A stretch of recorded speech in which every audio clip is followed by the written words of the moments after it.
안녕하세요. 사연 읽어주는 남예입니다. 오늘도 와주셔서 감사드리며 오늘의 사연 시작하겠습니다. 당장 나와! 아저씨! 나와서 사과하고 배상하라고! 사실 쿵쾅거리며 내려오는 발소리에 대충 짐작은 했습니다. 이상하게 사람들은 뭔가 따지러 내려올 때는 마치 분노 게이지의 부스터라도 올리려는 듯 엘리베이터로 안 내려오고 꼭 저렇게 계단으로 뛰어서 달려 내려오더라고요. 뭔가 더 씩씩거리는 걸 가시적으로 보여주고 싶은 건가? 그 심리가 가끔 궁금할 정도로요. 오늘도 어김없이 경비실 문을 두들기는 모자가 있었습니다. 그 쿵쾅거리는 발걸음의 주인공들이었죠. 아니, 무슨 일이시죠? 아니 아저씨, 이런 데서 일하려면 센스가 필수인데 어쩌면 아저씨는 그렇게 볼 때마다 센스가 없어요? 우리 집이 명절 때면 집 비우고 여행 가는 거 뻔히 아는 양반이 하루 한번 택배 좀 들여다보고 냉장 택배 보관 좀 해주는 게 그렇게 어려운 일이에요? 아니 요즘 물가가 얼마나 올랐는지 몰라요? 저 소고기, 저거 한우 1등급, 저 비싼 소고기 다 상했잖아요. 못해도 20만 원어치는 될 텐데 저걸 어쩔 거예요? 택배 기사가 맡기면 하루 정도는 경비실에 보관해드리지만 그 이상은 안 해드리는 게 원칙입니다. 게다가 냉장 택배 보관할 장소도 없고요. 특히 고기 같은 건 포장 다 불러서 냉동실에 보관했다가 다시 포장해야 하는데 그걸 저희가 일일이 어떻게 다 합니까? 어머, 이 아저씨 또박또박 말하는 것 좀 봐. 그래서 지금 본인 잘못이 없다는 거예요? 이건 엄연한 직무유기라고. 배상해요, 배상해. 아이, 어거지 부리지 마세요. 본인 택배 간수 못한 걸 왜 제가 배상을... 그 순간 갑자기 눈앞이 번쩍했습니다. 엄마 옆에 각 잡고 서있던 덩치가 산만한 20대 아들이 제 뺨을 올려붙인 거였어요. 아이씨, 말 되게 많네. 내 주먹 한 방이면 당장 네 재산날이야. 얼얼한 뺨을 붙들고 서있는데 진짜 오만 생각이 다 스쳐 지나갔습니다. 확 다 뒤집어 엎고 때려칠까 싶은 생각 끝에 한숨과 함께 또 한 번 눌러 참았습니다. 큰 소리 나봐야 여기저기 시끄럽기만 하고 그렇게 되면 사람들 시선을 끌 테고 그렇게 시선 끄는 건 제가 원하는 바가 아니었습니다. 창피하거나 그래서 그런 건 아니었어요. 불현듯 딸들의 얼굴이 떠올랐거든요. 제 나이 이제 내후년이면 70입니다. 결혼을 늦게 해서 뒤늦게 낳은 딸 둘이 저한테는 세상 무엇보다 중한 보물이에요. 어렸을 때부터 넉넉하게 키우지는 못했어도 제가 할 수 있는 지원은 최대한 다해서 두 아이를 성심성의껏 키웠습니다. 원래 제가 하던 일은 지물포 운영이었어요.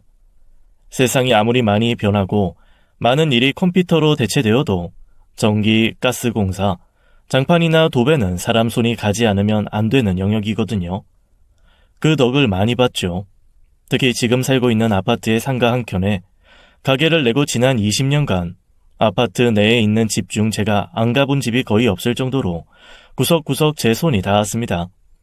특히 아파트 연수가 오래될수록 보수를 하거나 인테리어를 다시 하는 집이 많아지면서 정말 이사철에는 잠자는 시간이 없을 정도로 일을 많이 했어요. 아내의 처남, 처남댁, 제 형과 형수까지 들러붙어 거의 가족 사업처럼 일했습니다. 그 덕에 돈은 많이 벌었죠.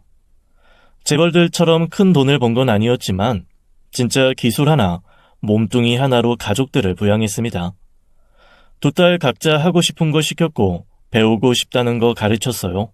둘 다 어학 연수도 보냈고 서울에 있는 대학도 졸업시켰고 해외여행도 몇 번씩 보내줬습니다. 비록 저와 아내는 일 때문에 바빠서 제주도 한번 다녀온 게 전부였지만 아이들에게만은 최선의 경험을 제공해주고 싶었거든요. 고맙게도 아이들은 그런 제 마음을 잘 알아주었고 부모에게 고마움을 표현할 줄 아는 착한 아이들로 자라주었습니다.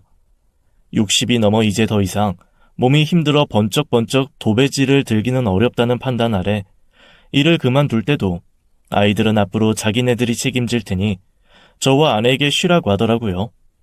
하지만 그럴 수는 없지요. 그래서 은퇴 후에 바로 제가 살던 아파트에서 경비로 일을 시작했습니다. 아이들이 시집을 가고 아이를 낳아 손주가 생기면 척척 용돈도 주고 아이들이 필요할 때 목돈도 좀 모았다 주는 아버지가 되고 싶어서요. 물론 처음에는 딸 둘이 모두 극심히 반대를 했죠. 특히 첫째 딸은 저한테 이런 약속까지 받아냈습니다. 아빠, 진짜 조금이라도 아빠가 마음고생하게 되면 나 그 사람 머리끄댕이 바로 잡고 싸울 거예요. 다른 건 몰라도 진상들 때문에 늙음하게 아빠 마음고생하는 거 나 못 봐요. 그리고 요즘엔 갑질이 제일 무서운 거 알죠? 누구 하나 아빠한테 갑질하는 거 내 눈에 들어오고 내 귀에 들어오면 그날로 다 박살일 줄 알아요? 제 첫째 딸은 정말 성격이 불같습니다. 학교 다닐 때도 운동을 했고 결혼 전까지는 직업 군인이었거든요. 특히 역도에서 꽤 두각을 나타냈던 학창시절, 다소 왜소한 저랑 같이 다니면 사람들이 오히려 제 딸을 저의 보호자로 볼 정도였어요. 그런 딸이 눈에 힘을 딱 주고 아빠 힘들게 하는 진상이 있으면 자기가 가만두지 않겠다고 하니 허유 그건 좀 무섭더라고요. 그래서 처음 일 시작하고 한 1, 2년 정도는 아무리 힘들어도 애들 앞에서는 전혀 힘든 티를 내지 못했습니다. 제가 조금이라도 힘들다는 걸 알게 되면 첫째는 바로 뒤집어 엎을 것 같았고 둘째는 세상 서럽게 울 것 같았거든요.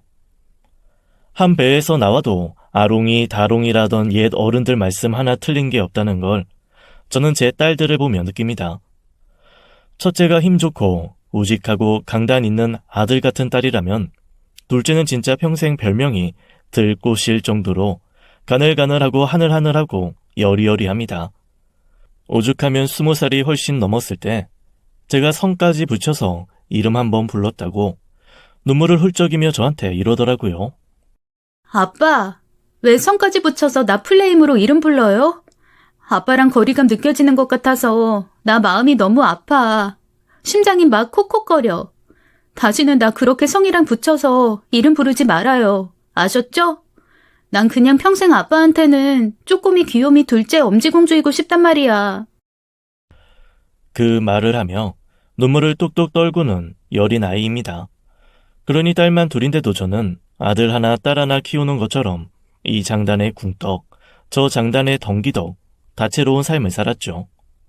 서로 다른 만큼 저한테는 매일 새로운 경험을 선사했던 아이들이라 저는 동네에서도 집안에서도 직장에서도 유명한 딸바보 아빠였어요. 특히 한 아파트에서 30년을 넘게 살다 보니 오래된 주민들끼리는 가정사를 거의 속속들이 다 알고 지내잖아요. 다른 집 딸들이 자기 아빠한테 저 밥만큼만 자기네들한테 관심 좀 가져달라고 했을 정도로 저는 딸들이 제 인생의 전부거든요. 뒤늦게 은퇴 후 경비 일을 한 것도 사실 딸들에게 좀 더 보탬이 되면 되었지 제 노후로 딸들의 신세를 지고 싶지 않다는 생각 때문이었고요. 그래도 한 가지 마음의 부담이 좀 덜한 건 제가 지물포를 운영하며 한참 현금을 손에 쥐고 좀 굴리던 시절 두 아이가 다 결혼을 해주었다는 겁니다. 첫째는 좀 일찍 결혼을 했고 둘째는 제가 은퇴하기 1년 반 전에 결혼을 했습니다. 워낙 강하고 자기 주장이 센 첫째는 결혼도 그렇게 했어요. 자기가 딱 날짜까지 정하고 저희한테 통고하듯 이렇게 말했거든요. 아, 저 올해 11월 28일에 결혼해요. 남자친구랑 결혼 얘기 나온 지는 좀 됐는데 올해 넘기는 건 무의미하다는 결론이었고 내가 원하는 식장이 그날밖에 예약이 안 돼서 일단 예약했어요. 상견례는 다다음 주에 할 거고 예단 예물 다 생략. 집도 저희 둘이 알아서 하기로 했으니까 두 분 다 신경 안 쓰셔도 돼요. 솔직히 그때 저랑 아내는 별로 놀라지도 않았습니다. 딸애가 연애를 시작한다고 했을 때 오히려 좀 놀랐죠. 그때도 얼마나 웃겼는데요. 어느 날 딸이 밥을 먹다가 뜬금없이 이러더라고요. 아, 나 남자친구 사귀어요. 그런데 그냥 사귀다 헤어질 놈은 아니고 결혼하게 되면 이놈이랑 할 거라 정식으로 교제하기 전에 데려다 인사시킬 테니까 오늘 저녁 두 분 다 집에 계세요. 그렇게 무슨 전쟁 선전포고하듯 선언하고 진짜 그날 저녁에 남자친구, 즉 지금의 첫째 사위를 데리고 왔습니다. 헌데 첫 인상이 참 뭐랄까 비 맞아 처량한 강아지 같더라고요. 대체 여기는 어디인가? 나는 왜 여기에 끌려왔나? 이 부담스럽고 힘든 자리가 왜 지금 내 앞에 펼쳐진 건가 하는 표정이 역력했습니다. 밥도 먹는 둥 마는 둥 긴장해서 딱 얼어있는 게 눈에 보이길래 슬그머니 베란다로 데리고 나가 말을 걸었죠. 저기, 아니 내 딸이 좀 세지? 네, 아이고 오늘도 사실 뭐 벌써 집을 드냐드냐고 했다가 등짝 한 대 맞고 더 맞기 전에 그냥 인사드리는 게 낫겠다 싶어서 왔어요. 그렇게 첫 만남부터 기가 푹 죽어서 첫째 딸에게 잡혀있던 그 친구가 결국 2년 만에 사위가 되었거든요. 제가 볼 때는 어딘지 모르게 가련한 구석이 보였지만 아내는 몹시 마음에 들어 하더라고요. 아유, 아주 딱이야. 저기 집 애가 불인데 최서방은 물이거든. 불 시키는 데는 물만한 게 없지. 아주 천생연분이야. 사람이 잔잔해, 수더분하고. 난 아주 딱 마음에 들어. 사실 첫째 사위는 늘 제 딸에게 귀죽어 있고 눈치를 좀 보는 것 외에는 참 번듯합니다. 직장도 누구나 들으면 알 법한 직장이고 손주들에게는 다정하지만 엄할 때는 엄한 아빠, 저와 제 아내에게는 믿음직한 사위거든요. 그래서 제 아내도 첫째 사위 얘기만 나오면 온 얼굴에 미소가 번지면서 뿌듯해합니다. 문제는 둘째 사위예요. 처음 집으로 데리고 왔을 때부터 저희 온 식구가 좀 당황할 정도로 특이한 녀석이었거든요. 좋게 보면 서글서글 낯가리 먹고 부침성이 좋은 거고 한끗 나쁘게 보면 빙충맞게 여기저기 기신거리며 질척거리는 그런 캐릭터입니다. 저는 전자로 받아들이려고 했는데 아내는 철저하게 후자로 둘째 사위를 보더라고요. 아내가 한두 번 만나보고 안 그래도 마음 여리고 약한 둘째 딸이 저런 놈 만나서 마음고생할 거라고 결혼을 반대했는데 아이고 결국 자식 이기는 부모는 없더라고요. 더 이상 결혼을 반대했다가는 멀쩡한 애 잡겠다 싶어서 결국 아내도 결혼을 허락했습니다. 둘째가 밥도 안 먹고 물도 안 마시고 방에서 울고만 있으니 탈진에 쓰러져 죽을 것 같았거든요. 울며 겨자 먹기로 허락을 한 후 아내의 신경질 불똥은 애먼 저한테 튀었죠. 아니, 당신은 왜 애들한테는 착한 사람 노릇만 하려고 해요? 반대할 때는 딱 잡아 반대도 하고 그래야지. 아니 보아하니 직업도 변변한 거 없이 여기저기 일용직 다니는 것 같던데 저런 걸 어떻게 믿고 살아요? 어허, 사람은 한 면만 보고 모르는 거야. 저렇게 허허실실하는 것 같아도 속이 깊어. 남자는 남자가 보면 알아. 그리고 남의 자식 겉모습만 보고 못 믿을 것 같으면 내 자식이 사람 보는 눈이라도 믿어줘야지. 우리 딸이 연약해 보여도 그렇게 호락호락하지 않아. 그러니까 사위놈이 못 믿어오면 우리 딸이라도 믿어보자고, 응? 아이고, 당신은 그래 속 편해서 좋겠소. 내 속만 이렇게 천불이 나지. 나만 나쁜 사람이야 항상 나만. 그렇게 아내가 확 화를 내며 앵돌아줘도 제가 마음 한구석에 자신할 수 있었던 이유는 사실 따로 있었습니다. 딸이 저한테 슬그머니 귀뜸해 준 것이 있었거든요. 아빠, 저 사람 좋은 사람이에요. 원래 하던 일 잠시 그만두고 다른 일 준비하고 있는데 그것 좀 안정되면 뭐 하는 사람인지 다 말씀드릴게요. 한 가지 약속할 수 있는 건 이상한 일 하는 건 아니에요. 안 그래도 저 사람이 지금 시작하려는 일 좀 안정되면 그때 인사드리고 당당하게 결혼하자 했는데 내가 하루라도 저 사람 옆에 없으면 안 될 것 같아서 조른 거예요. 그렇게 좋아? 대체 어디가 그렇게 좋은데 우리 딸? 저 사람 내 생명의 은인이야, 아빠. 나 회사 근처에서 나 감시하듯 쫓아다니는 스토커 있다고 했던 거 기억나요? 그래서 한동안 아빠가 나 대신 데리러 오고 경찰에도 신고하고 했었잖아요. 기억나지. 그놈이 언젠가부터 안 나타난다고 그래서 끝난 줄 알았는데 왜? 또 나타났어? 아니요. 아빠랑 경찰이랑 다니면서 안 보이길래 괜찮은 줄 알았는데 나 혼자 다니기 시작하니까 아예 확 앞을 막아서고 날 어디로 끌고 가려고 하더라고요. 이젠 진짜 끝이다. 나 죽었구나 했는데 그때 나타나서 나 구해주고 그 치안 경찰에 넘긴 사람이 저 사람이에요. 나 놀랐다고 병원에 데리고 가서 수액 맞춰주고 치안 처벌 받을 때까지 증언 다 해주고 계속 나 호위하듯 보호해줬어요. 그런 일을 왜 아빠한테 말을 안 했어? 걱정하니까 그랬죠. 어쨌건 그러면서 저 사람 알게 됐고 진가를 깨달아서 사귄 거예요. 진짜 좋은 사람이에요, 아빠. 대신 엄마한테는 이 얘기 하지 말아줘요. 엄마 놀라고 생각 많아지고 오히려 복잡해. 그 말을 듣고 다시 둘째 사위를 보니 허허실실한 모습도 어쩐지 내공 있어 보이고 고맙기만 하더라고요. 그래서 저는 아내와 다르게 둘째 사위를 귀하게 제 사위로 받아들였습니다.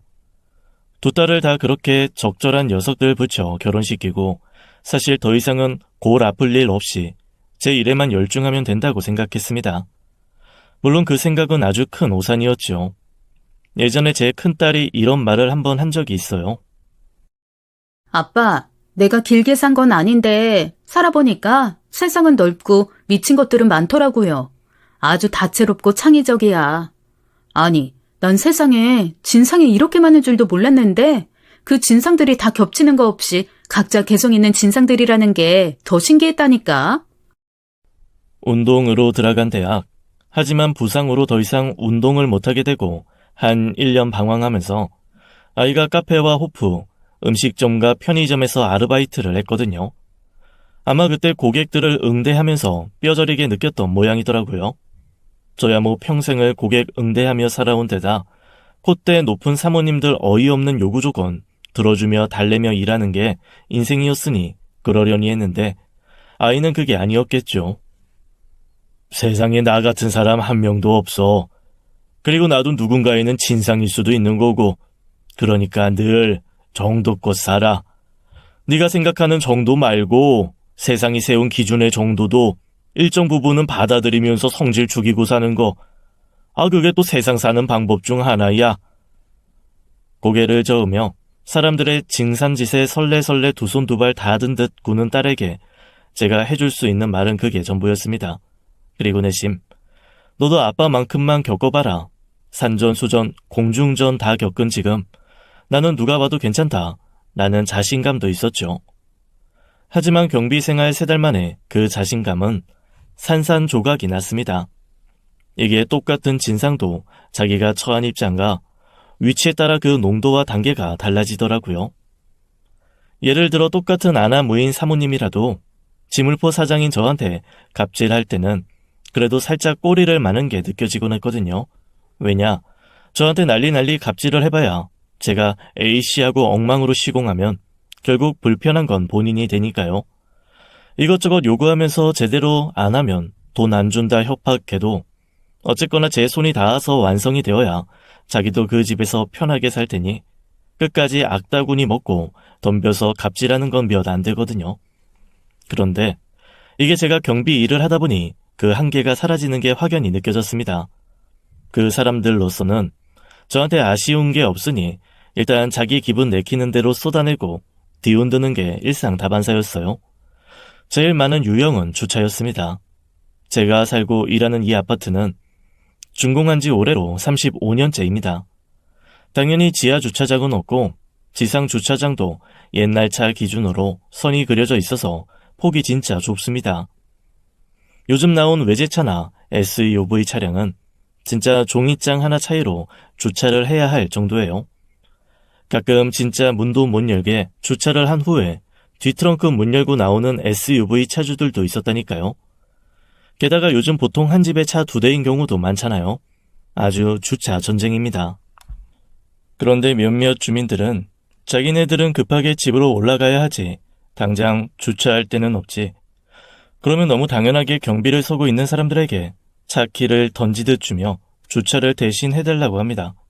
하지만 저희는 다 70이 가까워 온 데다 큰 차 외제차는 몰아본 경험이 없어서 자신이 없거든요. 엄밀히 말하면 발렛이나 대리주차는 저희 일도 아니고요. 하지만 이미 차 키를 던지는 사람들한테 그런 설명이 먹힐 리가 없습니다. 막무가내로 대신 차를 옮겨라, 주차해라 하는데 이게 참 곤욕스러웠습니다. 거절하면 욕먹고 하다가 긁기라도 하면 고스란히 물어내야 하는 일이니까요. 그나마 얼마 전 다른 아파트에서 일하던 경비 하나가 엑셀과 브레이크를 헷갈려 차 7대를 와장창 박아 큰 사고를 낸 게 신문에 나면서 주민 갑질로 한번 언론을 탄 이후로는 주차 요구는 많이 줄었습니다. 대신 다른 문제가 더 생기기는 했죠. 마치 문제의 총량의 법칙이라도 있는 양 주차를 안 도와줄 거면 다른 거라도 도와라 라는 생각들을 하는지 참 가지가지 일이 벌어집니다. 분리수거를 할 쓰레기를 그냥 경비실 앞에 냅다 놓고 가는 경우는 뭐 너무 많아서 말하기도 애매합니다. 더 기막힌 건 급하게 경비를 집으로 불러 올려서 뭔 일이 있나 싶어 올라가면 쓱 쓰레기 봉투를 내미는 사람도 있다는 거예요. 아유, 너무 덥고 힘들어서 나가기가 어려워서요. 애도 너무 울고. 이것 좀 대신 갖다 버려주세요. 그것뿐인가요? 한 번은 경비실에 있는 비상전화가 미친 듯 울려받았더니 동네 주민이 이렇게 말하더라고요. 제가 우리 집 강아지 밥을 안 주고 나왔는데 아무래도 너무 늦게 들어갈 것 같아서요. 비밀번호 1987 별 18인데 들어가서 밥 좀 주고 똥 좀 치워주실래요? 너무 어이가 없어서 거절했더니 주민 편의를 위해 존재하는 인간들이 서비스 마인드가 없다고 아주 대차게 욕을 하고 종합관리실에 민원까지 넣었더라고요.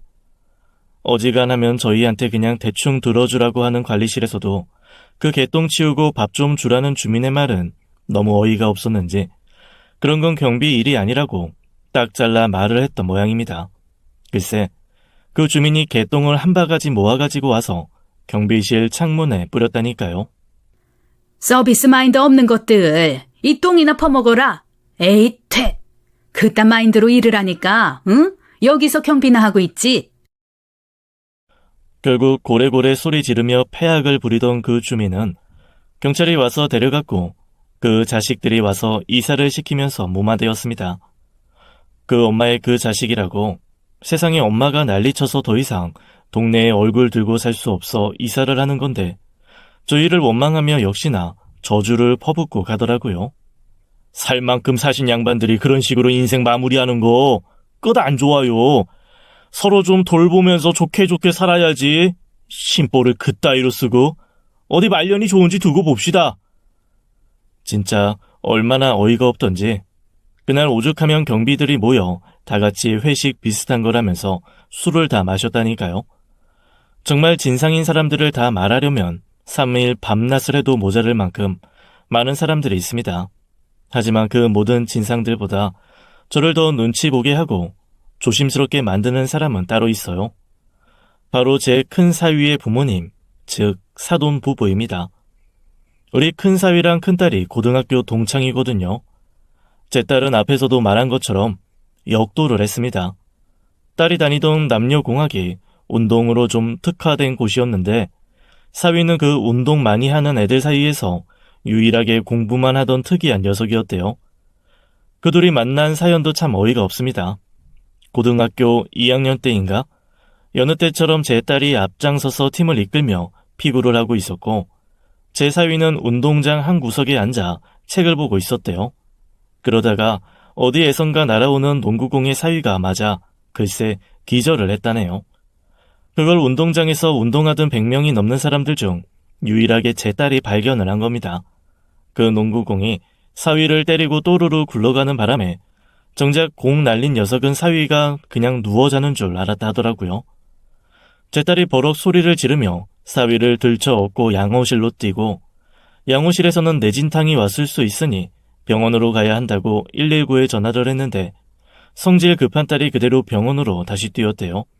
뭐 결과적으로는 119보다 빠르게 응급실로 옮겼고 덕분에 사위는 무사히 깨어난 거죠. 뒤늦게 쫓아온 사위의 부모님들이 그날부터 제 딸을 아들 살린 생명의 은인으로 알고 우쭈쭈 예뻐해 주셨다 하더라고요. 그래서 사실 결혼도 그쪽 집에서 빨리 날 잡아라. 남녀 사이에 그냥 친구가 어딨냐. 이렇게 오래 서로 잘 알았으면 어서 사귀고 날 잡고 한 집에서 살아라. 이렇게 밀어붙인 거래요. 저와 제 아내는 그 모든 얘기를 상견례 날 들었습니다. 게다가 사위 부모님이 조석으로 눈인사하던 동네 사람이라는 것도 그때 알고 얼마나 놀랐는지 몰라요. 짜잔! 놀라셨죠? 저희가 상견례장에서 깜짝 놀라게 하려고 말하지 말라고 했어요. 혹시 한 아파트 단지에 사는 거 불편하거나 그러신 건 아니죠? 아유, 그럴 리가요. 저희 딸이 워낙 선머스마 같아서 저희는 사실 그게 제일 마음에 걸렸는데. 무슨, 요즘은 여자들이 세상을 휘어잡는 시대예요. 전 우리 아들 부엌일 안 시키고 귀하게 남자는 어쩌고 이렇게 안 키웠어요. 그리고 남자는 하늘, 여자는 땅이라고 하잖아요. 하늘에 간맥이던가요? 천정부지 오르는 건 그저 땅이죠. 그게 여자라고 생각합니다. 그래서 전 매사 씩씩하고 강다니는 우리 며느리 완전 환영이에요. 뭐 자기 남편 패지만 않으면 되죠 뭐. 안 그래요 여보? 허허, 아내 말 맞습니다. 맞지만 않으면 되죠 뭐. 저도 이 사람 말이라면 자다가도 벌떡 일어나는 세월이 40년인데 차라리 그게 편하다 싶습니다. 우리 아들이 기센 엄마 아래서 자라서 아마 며느리가 뭐래도 내공 있게 적당히 다 받아줄 겁니다. 하하하. 사돈 부부는 그렇게 허허 웃었지만 사실 저는 속으로 좀 걱정이 되었습니다. 당시만 해도 지물포를 한참 하고 있을 때였는데 그 사돈네 집도 제가 도배 장판 화장실 타일 공사를 싹 했거든요. 그때 느낀 것은 안사돈이 사람이 악한 구석은 없는데 진짜 동네 나팔이라는 거였어요. 제가 사실 제 여식이 그 집 아들이랑 친구인 건 알고 있었거든요. 둘이 사귀고 좋아 지내는 것까지는 몰랐지만 말입니다. 아무래도 딸 친구네 부모님이다 보니 제가 조금 더 신경을 쓰게 되잖아요. 그래서 다른 집은 그냥 시멘트로 쓱 발라버리는 둥근 수채 구멍 주변을 일부러 타일을 조각내서 예쁘게 장식처럼 붙여줬거든요. 그렇다고 그걸 제가 티를 낸 건 아니었습니다. 어차피 제 마음 편하고 좋자고 제 호의로 한 거고 의뢰한 집에서 요구한 것도 아니었으니까요. 그런데 안싸돈 눈썰미가 보통은 없더라고요. 딱 화장실 공사한 거 둘러보더니 세면대 아래 수채구멍, 그 주변에 해바라기 꽃처럼 둥글게 장식한 타일 조각에 시선을 멈추는 겁니다. 어머머, 우리 사장님 센스 어쩔 거야 진짜. 아이스 커피 브랜드 있는 걸로 딱 챙겨드렸더니 우리 사장님 커피값 하셨구나? 세상에 너무 완성도 있고 좋다. 감사해요 사장님.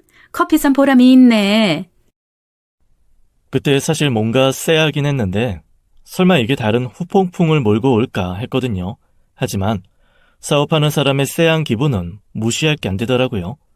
그 다음날 저는 기존에 공사했던 집들 중 상당수 고객에게 서운하다는 전화를 빗발치게 받았습니다.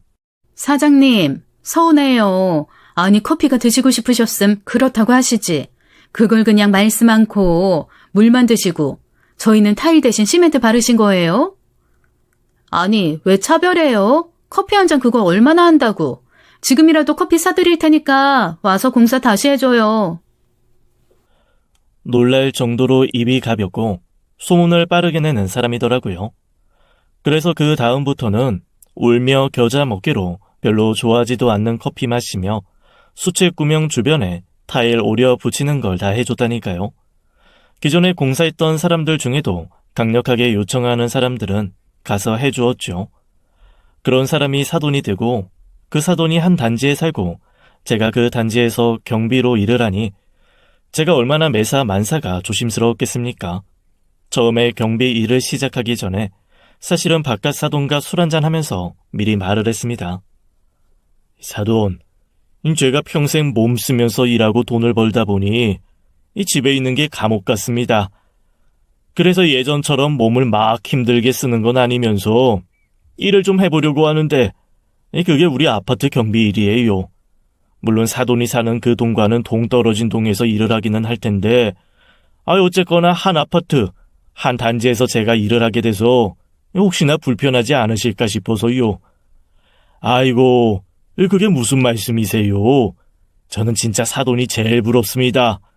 저야 뭐 평생 회사원으로 기계처럼 시키는 일만 하다가 퇴직하고 나니 기술도 없고 그저 할 수 있는 건 동네 산책이 전부더라고요. 새삼 취미를 갖는 것도 애매하고 그래서 저 요즘 산만 다닙니다. 일하실 수 있을 때 하셔야죠. 그렇게 말씀해 주시니 마음이 한결 가볍습니다만 저기 혹시 괜찮으시면 안사돈 아이고, 예. 제 집사람은 제가 알아서 입단속 시키겠습니다. 그 사람이 워낙 활발하고 설레발이 심한 사람이라 한 번 입 열면 소문이 백리바까지 나긴 하는데 또 입 다물면 바위처럼 무겁습니다. 사돈 일하시는데 방해 안 되게 제가 조용히 시킬게요. 걱정 마십시오. 아유, 무슨 말씀을요. 제가 그런 게 무서운 게 아니라 그래도 오랫동안 이 단지 사시면서 이웃들이랑 다 교류가 깊으신데 혹시 사돈이 경비로 일한다고 하면 민망하실까봐 그러죠. 아이고, 그거야말로 쓸데없는 걱정이십니다. 우리나라 사람들이 아직도 희한하게 직업에 귀천의식들이 있어요. 이거 완전히 후진국 마인드라고 생각합니다, 저희 부부 절대 의식하지 마시고 사돈은 사돈 인생 사시면 됩니다. 가끔 제가 경비실 놀러 가면 내치지나 마세요. 하하. 바깥 사돈은 고맙게도 제 마음이 편하게 말을 해주더라고요. 안사돈도 바깥 사돈에게 단단히 얘기를 들었는지 일절 이웃에게 말하는 것도 없고 어쩌다 단지 안에서 마주쳐도 반갑게 인사만 할 뿐 별다른 말 없이 지나가곤 했습니다. 한 가지 다행이라면 다행인 것이 오래된 아파트라 단지가 꽤 넓은 데다 제가 일하고 있는 동과 사돈이 사는 동이 거의 끝과 끝이라 거의 만날 일이 없다는 거죠. 그래도 소문이라는 건 퍼지는 속도가 화선지에 먹 번지는 것보다 빠르니 저로서는 매사가 조심스러웠어요. 특히 입주민들 갑질이 더 그랬어요. 솔직히 성질대로만 했으면 들이박아도 몇 번은 들이박았겠지만 그런데 그때마다 딸들 얼굴이 어른거리고 그 어른거리는 뒤에 병풍처럼 사돈들 얼굴이 보였습니다. 오히려 백사돈 곽씨 아저씨 진짜 성질 더럽다고 이웃들이 욕을 하면 그걸 듣는 사돈들이 얼마나 마음이 불편할까 싶었거든요. 그리고 혹 사돈 통해서 아이들 귀에 들어갔을 때 몰아칠 후폭풍도 걱정이 되었습니다. 둘째는 모르겠는데 첫째는 바로 저한테 대거리하고 갑질한 집 찾아가서 문 두드릴 성격이니까요. 그렇다고 제가 혼자만 끙끙 앓고 있었던 건 아닙니다. 어쩌다 보니 둘째 사위한테는 가끔 한탄처럼 진상 입주민들 얘기를 저도 모르게 편하게 하게 되더라고요. 아마 둘째 사위가 다른 자식들처럼 펄펄 뛰거나 눈물바람하거나 그러지 않고 반응이 허허실실해서 편했던 것 같습니다. 아버님, 속상하셨겠네요. 뭐 그런 사람들이 다 있죠. 자네는 참 사람이 속이 좋은 건지 아니면 감정이 무딘 건지 하긴 그래서 내가 이런 속 얘기를 그래도 할 사람이 있는 거겠지. 아버님, 저는 화 잘 안 내요. 그거 내봐야 나만 손해줘 뭐. 그리고 저 화나면 큰일 나요. 뭐가 큰일이 나. 뭐 화나면 앞뒤 안 보고 그래? 그럼요. 아주 장난 없죠. 저 얼마나 무서운데요. 다들 꼼짝 못해요. 아이고 퍽이나. 어딜 가서 사기나 당하고 오지를 말어. 난 자네가 너무 허허실실해서 사람이 착하고 순한 것도 정도가 있는데 싶을 때가 많아. 그래도 야무지게 화를 낼 때는 또 화낼 줄도 알아야 하는데 말이야. 저도 화낼 때는 낸다니까요. 다들 오줌 지려요. 웃으면서 뭉치는 둘째 사이 말이 영 미덥지는 않았지만 그래도 그런 성격이라 제가 좀 말이라도 할 수 있었습니다. 안 그랬으면 아마 속에서 천불이 터져서 제 명에 못 살았을 거예요. 둘째 사위가 속 없는 것 같아도 은근히 입도 무겁고 우직한 면도 없잖아 있어서 제가 말하는 걸 자기 아내인 제 둘째 딸한테도 일절 말을 않더라고요. 대나무 숲으로는 아주 훌륭한 대상이었죠. 그렇게 사사로운 스트레스는 둘째 사위한테 털어놓고 큰 진상은 퇴근 후 집에 돌아가기 전에 집 앞 편의점에서 맥주 한잔 하는 걸로 털어내곤 했습니다. 정말 진상의 최고봉인 소고기 택배의 모자가 나타나기 전까지는 그걸로 얼추 버틸 수 있었어요. 아무리 진상 개진상이어도 제 몸에 소문을 대지는 않았으니까요. 그래서 그 어린 놈이 제 뺨에 손을 댔을 때 진짜 필름 돌아가듯 많은 생각이 제 머릿속을 휘감았습니다. 보아하니 그 어린 놈도 자기 엄마 앞에서 뭔가 어깨에 힘을 주고 싶어 무리한 건지 살짝 당황하는 것 같기도 하더라고요. 반은 성질머리이고 반은 허세가 섞여 위협하듯 손을 휘둘렀는데 제가 거기에 아주 전통으로 맞고 휘청인 거죠. 어? 일을 제대로 안 하니까, 자식 벌 되는 사람들한테 맞고 다닌 거야. 반성하고, 앞으로 잘 좀 합시다, 어? 왜 사람 중에 자기가 벌인 일을 수습할 때 상황을 파악하고 정리하는 사람이 있고, A씨 일이 커졌네 하면서 더 크게 일을 벌려 아예 손을 놓게 만드는 사람이 있잖아요. 그 젊은 입주민은 후자인 듯 했습니다. 제 뺨을 때린 걸로 같이 일하는 동료가 달려와 대신 항의를 하자 그 동료한테도 손을 댈 것처럼 으르렁거리면서 덤비더라고요. 그러면서 하는 말이 아주 가관이었어요. 이 노친네들이 진짜 나란히 관짝에 누워봐야 정신들 차릴 거야? 아니 이 소고기가 얼마짜리인지 봐. 눈이 있으면 보라고. 당신들 월급으로는 평생 가야 한 번을 마음 편하게 먹기 어려운 고기라고. 그걸 당신들이 일을 제대로 안 해서 다 썩어버리게 되었는데 책임지는 게 당연한 걸 왜 안 하겠다고 뻗팅겨서 얻어맞기까지 해. 사람을 왜 이렇게 모질게 만들어. 그 와중에 그 엄마라는 사람은 참 더 가관이었어요. 저런 여자니까 아들을 저렇게 키웠구나 싶었을 정도였죠. 아이고, 그만해. 처맞고도 모르면 죽어도 몰라.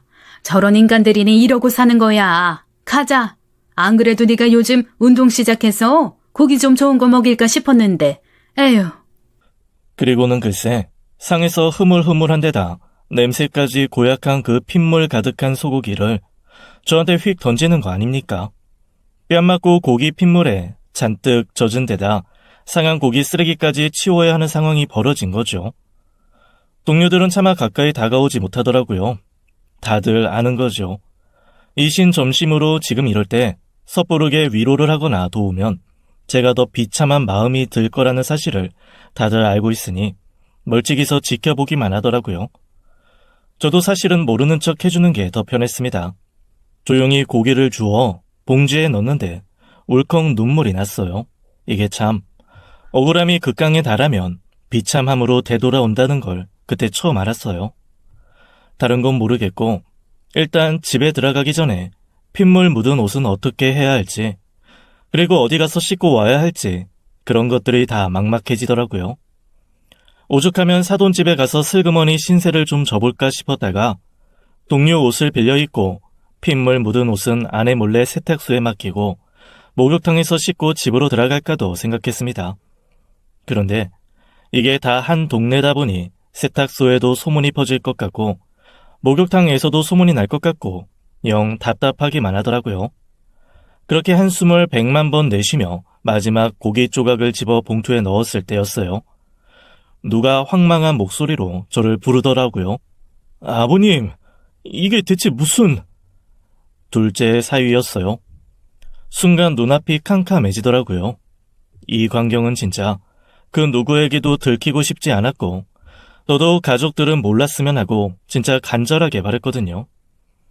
제가 그 진상 모자의 난리 부르스 속에도 잠자코 있었던 건 주민들 중 누군가의 눈에 띄지 않고 그냥 빨리 모든 상황이 끝나기를 바라서였습니다.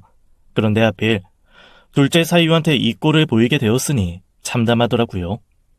아이 자네 왔나? 아이 오늘 온다는 말 없었잖아. 아버님 좋아하시는 오소리 감투가 막 나왔길래 요 앞 순대집에서 순대랑 오소리 감투 사왔죠. 일하러 가다가 막 찐게 나와서 이것만 드리고 가려고. 아이 그게 중요한 게 아니고요. 이게 대체 무슨 일이에요? 다치신 건 아니죠? 아유 다치긴. 이 쓰레기 치우다가 그 봉투가 찢어졌는데 거기에 핏 물든 고기가 있었나 봐. 아이 그게 나한테 쏟아졌네. 네? 아이 봉투가 대체 어떤 봉투였길래. 사실 저는 사위에게 사실을 좀 숨기려고 대충 둘러댔습니다. 그런데 모든 것을 지켜보았던 동료가 참지 못하고 오히려 저한테 버럭하면서 사위한테 다 일러바치더라고요. 아이 쓰레기! 아이고 그래. 이 쓰레기는 쓰레기였지. 그 인간 같지도 않은 것들. 아니 어떻게 사람한테 썩은 고기를 뒤집어 씌워? 뺨 때린 걸로도 부족해서 사람을 저렇게. 어이구. 거 좀 입 좀. 화들짝 놀라 만류했지만 이미 둘째 사위의 얼굴은 서서히 굳어가기 시작했어요. 그리고 제가 한 번도 듣지 못한 무서운 목소리, 무서운 얼굴로 성큼성큼 동료 앞으로 걸어가 싸늘하게 묻더라고요. 무슨 말씀이세요? 저희 아버님이 맞았어요? 어떤 새끼한테요? 누구한테요? 왜요? 아이고, 말도 마. 워낙 쌍툭 바가지가 없는 놈이긴 했는데 그 정도일 줄이야. 자네 장인 아주 크게 욕봤어. 내가 다 손발이 떨리는데 본인은 오죽하겠어. 그러면서 동료는 제가 말리는 건 아랑곳 않고 자기가 더 화가 나서 자초지정을 낱낱이 사위에게 고해 바쳤습니다. 저는 그저 쥐구멍을 찾고 싶었어요.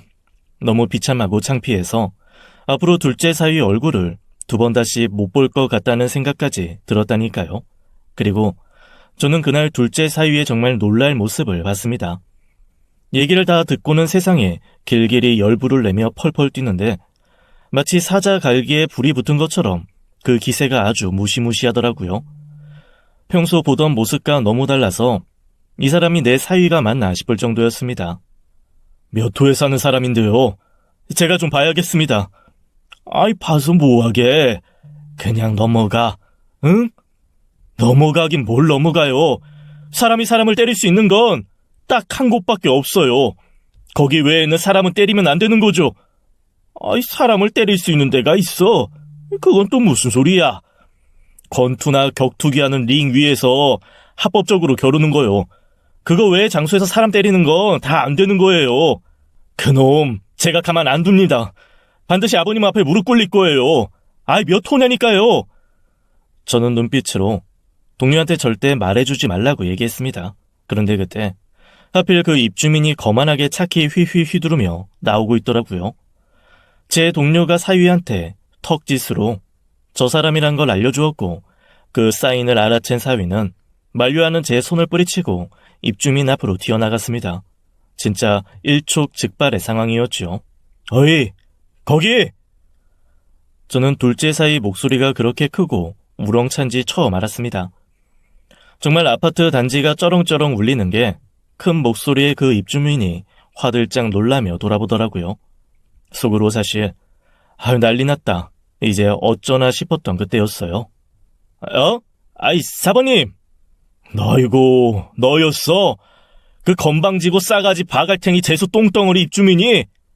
네? 그게 무슨 말씀이신지. 너 이 자식, 오늘 수련은 정신 수련이야. 어른 공경 안 된 개 베이비한테 힘쓰는 거 가르쳐봐야 범죄자 양성밖에 더 돼? 너 이리 와. 오늘 아주 처음부터 조진다 너. 놀랄 일이 벌어지기 시작했어요. 제 앞에서 팔 근육 자랑하며 기세 등등 힘쓰고 손 휘둘러대던 그 젊은 입주민이 둘째 사위 앞에서는 마치 유치원생처럼 잔뜩 기죽어 할 말도 제대로 못하고 머뭇거리더라고요. 게다가 둘째 사위가 버럭하며 뒤통수를 휘갈겼는데도 반항은커녕 찍소리 하나 못하는 게 아니겠습니까? 저는 너무 놀라 멍하게 그 광경을 바라보고 있었습니다. 그러자 둘째 사위가 그 입주민을 바로 무릎 꿇게 해서 제 앞으로 질질 끌고 오더라고요. 너 우리 아버지한테 사과해. 네? 사번님 아버지요? 이제 알겠냐? 네가 왜 오늘 나한테 가차없이 쳐맞아야 하는지. 일단 각오하고 제대로 된 사과는 네놈 정신교육 끝나고 그때 하는 걸로 하되 지금은 일단 빌어. 제가 잘못했습니다.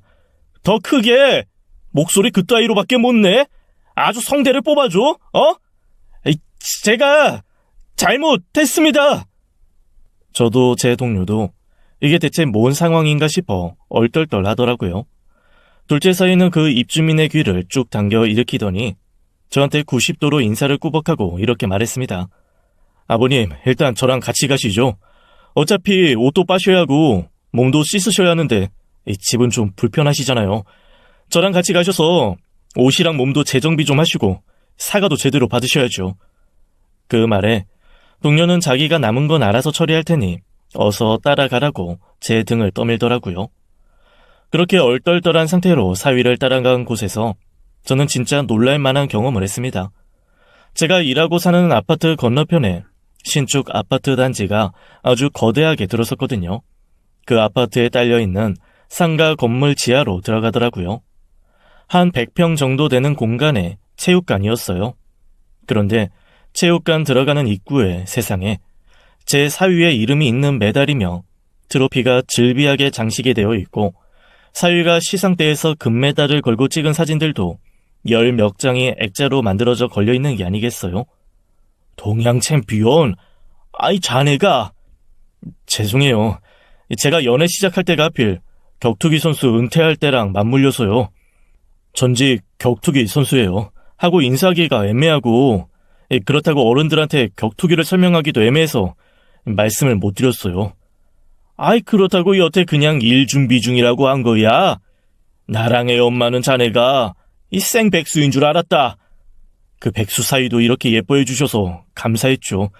사실 후배들이랑 같이 도장 차리는 게 생각보다 오래 걸려서 제가 예상한 것보다 백수 생활이 좀 길어지기는 했어요. 그러면 이 도장을 운영하는 거야? 저 사람은 어떻게 아는 거고?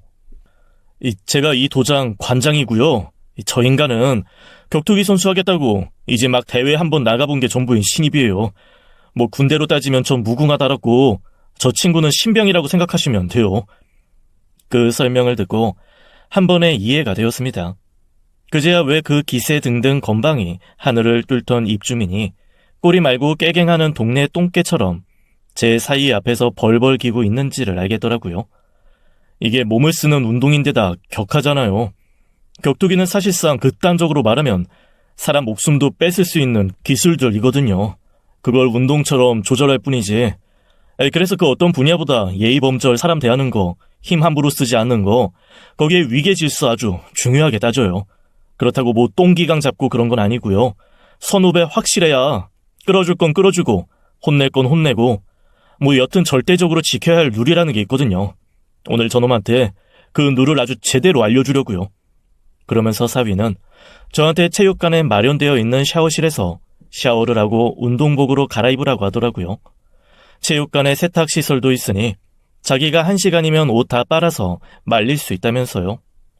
사위 말대로 저는 샤워를 하고 체육관 한쪽에 마련된 소파에 앉았습니다. 눈앞에서 아주 신기한 일이 벌어지고 있더라고요. 사위를 기준점으로 해서 10명 되는 운동선수들이 쭉 줄을 서더라고요. 그리고는 링 위에 곧 울 것처럼 올라가 있는 그 입주민과 차례대로 스파링을 시작했습니다. 즉, 입주민 대 체육관 안에 있던 10명이 넘는 선배들의 1대1 대결이 펼쳐진 거죠. 야, 그거 참 볼만하대요. 그 입주민은 하늘 같은 선배들이 서슬이 무서워서 뭐라 말도 못하고 신나게 두들겨 맞고 다시 일어나서 또 두들겨 맞고를 반복했어요. 자그마치 1시간이나 말이죠. 마지막 상대는 사위였는데 다른 사람들과는 달리 그 사위는 그 입주민이 휘청이며 휘두르는 주먹을 툭툭 쳐내다가 마지막에 한 방 뺨을 향해 주먹 한 번 날리는 걸로 끝냈습니다. 툭 입주민이 바닥으로 쓰러지는데 아유, 속에 얹혀있던 체증이 그냥 싹 다 내려가더라고요. 스파링을 핑계로 한 정신교육 후 그 입주민은 제 앞에 무릎을 꿇고 진짜 진심으로 울먹이며 사과를 했습니다. 그날 저는 둘째 사이와 함께 순댓집에서 소주를 잔뜩 먹고 신나게 취해 집으로 들어갔어요. 술 취한 저도 꼴 보기 싫은데 그런 저와 함께 둘째 사이가 들어오니 제 안에 눈이 또 세모가 되었죠.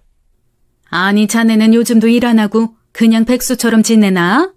이 평일에 아지가 없이도 안 됐는데 자네 장인이 이렇게 떡이 되게 마신 거면 일은 저녁부터 먹었다는 건데 어휴 대체 뭐하고 다니길래? 당신 앞으로 우리 둘째한테 아무 말도 하지 마. 얘가 보물이야 보물. 오늘 얘 아니었으면 나 복장 터져 죽었어. 이 세상 사람이 아니라고. 우리 사이가 아니지.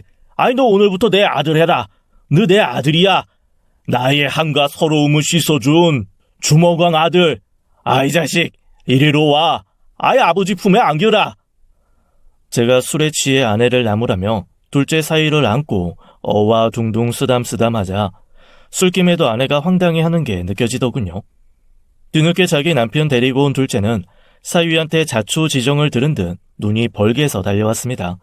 아니나 다를까 집에 올라오기 전 경비실 동료에게 모든 얘기를 듣고 왔더라고요. 머뭇거리다가 제가 쓰러져 잠든 후에 아마 아내에게 모든 얘기를 다 했던 모양이에요. 다음날 제가 깨질 듯한 머리를 하고 일어났는데 눈이 퉁퉁 부은 아내가 저를 안아주며 이렇게 말했습니다. 내가 앞으로는 우리 둘째 사위 업고 다닐 거예요. 당신 그렇게 힘든데 왜 말을 안 했어요? 이참에 그냥 그만둬요. 내가 어렴풋이는 알고 있었는데 그 정도로 싹퉁바가지 없는 것들한테 당하고 사는 건 몰랐네. 미안해요. 내가 미처 몰랐어. 아내는 그렇게 저를 붙들고 한참을 울더라고요. 그리고는 술국을 거하게 끓여 놓아주고는 장을 보겠다며 밖으로 나갔습니다. 아이 무슨 장을 봐. 그저께 장 잔뜩 봤는데 또 뭐 살 게 있어? 둘째 사위가 운동하는데 고기 좀 먹여야 하지 않겠어요? 사골 끓이고 불고기 채서 좀 갖다 주려고. 안 그래도 둘째가 양념게장을 그렇게 좋아하는데 내가 한 번을 못 해줬잖아. 지금 딱 알든 암꽃게 나올 철인데 꽃게 한 30마리 사다가 내가 양념게장도 해줘야겠어. 사람이 제대로 먹어야 힘도 제대로 쓰지. 아이고, 당신이 언제부터 둘째 사위 챙겼다고? 시끄러워요. 어젯밤부터 챙기기 시작했어요. 됐어요? 민망한 듯 훅 저한테 말 한마디 지르고 나간 아내는 진짜 둘째 사위가 좋아하는 것들을 듬뿍 싸다가 하루 종일 음식을 해서 저녁에 집으로 둘째네를 불렀습니다. 그리고 밥 먹는 내내 고기 놓아주고 게장살 발라주면서 그렇게 손을 쓰다듬더라고요.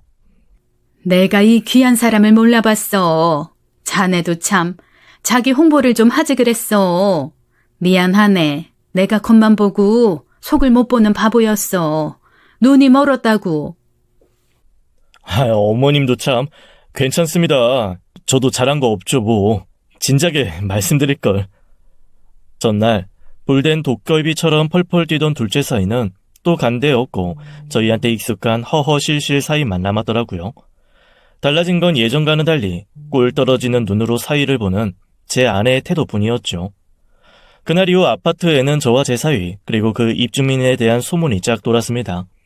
입주민들 사이에서도 아마 그것 때문에 설왕설래 말이 많았나 봐요. 아마 입주민 중 누군가가 대자보처럼 각동 엘리베이터에 경비 아저씨들에게 무리한 요구 예의 없는 갑질, 진짜 창피하다고 써서 붙인 모양이죠. 그동안 갑질했던 사람들은 이 사건을 계기로 좀 깨갱하며 기가 죽었고 고맙게도 많은 사람들이 알게 모르게 신세진 것 감사한 줄 모르고 살았다고 일부러 말도 걸고 사과도 하더라고요. 같은 단지에 사는 사돈들도 뒤늦게 사건을 알고 황망해하며 어떻게 그런 놈이 있냐고 펄펄 뛰면서 저를 위로했고요. 뭐 의도한 것은 아니지만 그 모자는 사람들의 시선을 견디지 못한 건지 아니면 뭔가 다른 사정이 있는 것인지 집을 시세보다 싸게 내놓고 이사를 갔습니다.